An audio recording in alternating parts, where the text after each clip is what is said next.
min dzalik ini gara-gara dicuekin sama suami 10 hari sampai suaminya akhirnya dihilangkan nyawanya sama dia. Ini nauzubillah nih. Kadang-kadang begini bicara masalah tentang cobaan Ustadz nih. Ustadz Maulana mohon izin. Kadang-kadang kita dikasih cobaan ini tergantung dari masing-masing orangnya nih. Betul. Tapi ya kan yang paling berat ini adalah tadi. Mungkin waktu dia kecil sampai dia dewasa ini dia sangat diperhatikan dan dimanja sama orang tuanya.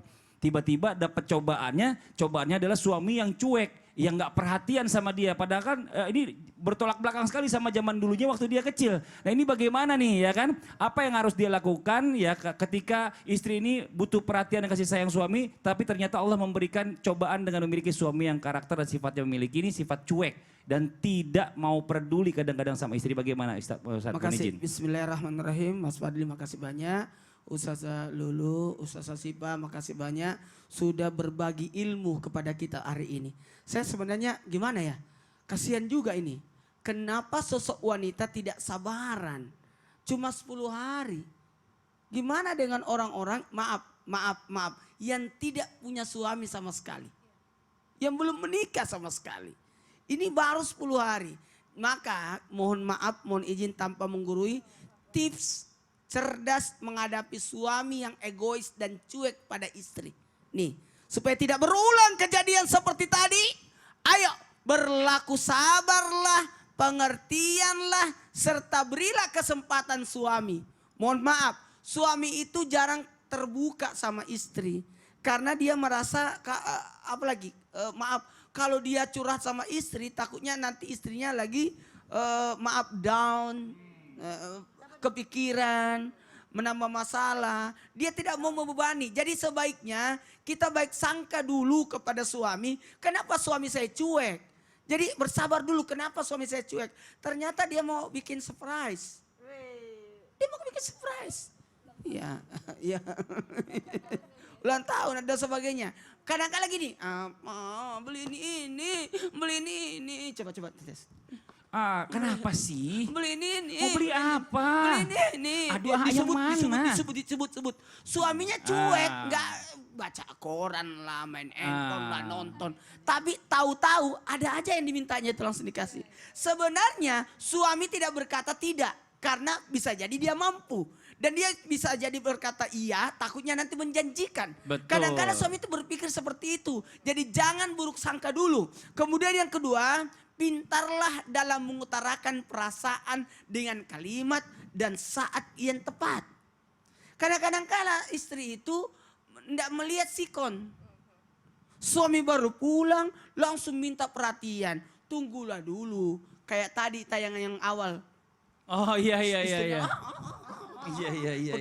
Minta capek. Suaminya cuma Iya. Gitu doang, kaget. Langsung tiba-tiba dipeluk. Kan ini menarik juga nih. Jadi sebaiknya sosok istri melihat.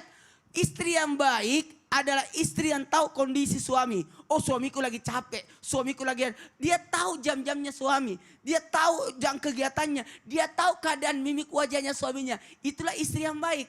Dan ketika suami cuek bukan berarti dia tidak peduli. Sebenarnya itu bagian dari bentuk tanggung jawab karena tidak mau memberatkan. Sekali lagi, tidak mau memberatkan, tidak mau menyusahkan. Karena laki-laki itu tidak mau berbagi kesusahannya, kesulitannya kepada pasangan. Makanya jarang kita temukan ada laki-laki yang curhat masalah perusahaan sama istri.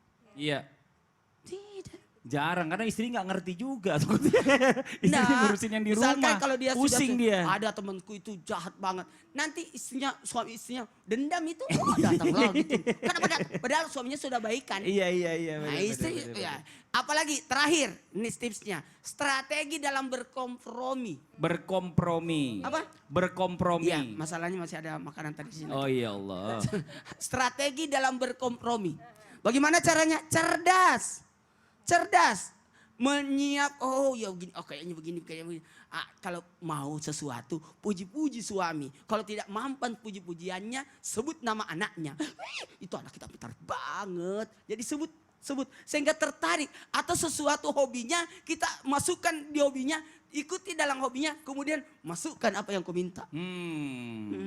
Apalah, ya Allah ya Karim, itu sebenarnya. Nah tapi gini Ustadz nih, saya mau coba tanya mungkin ini agak sedikit berbeda nih. Ya. Kadang-kadang kalau tadi kan perempuan karena biasa dimanja, tapi mungkin nggak gara-gara nih keluarganya dari keluarga yang cuek, bapaknya nih cuek sama ibunya, terus nih anak-anak ini merekam gitu ya. Bahkan ya, terutama laki-laki akhirnya yang dia perlakukan kepada istrinya juga sama, cuek seperti orang tuanya cuek kepada ibunya kan gitu. Ini ada nggak pengaruhnya? Jelas yang namanya orang tua mempengaruhi atas pendidikan anak. Karena orang tua adalah teladan, orang tua adalah ibaratnya panutan dari sosok anak. Makanya orang tua ini tidak ada dosa kecil terhadapnya. Semua orang tua mendapatkan dosa, predikat dosa besar.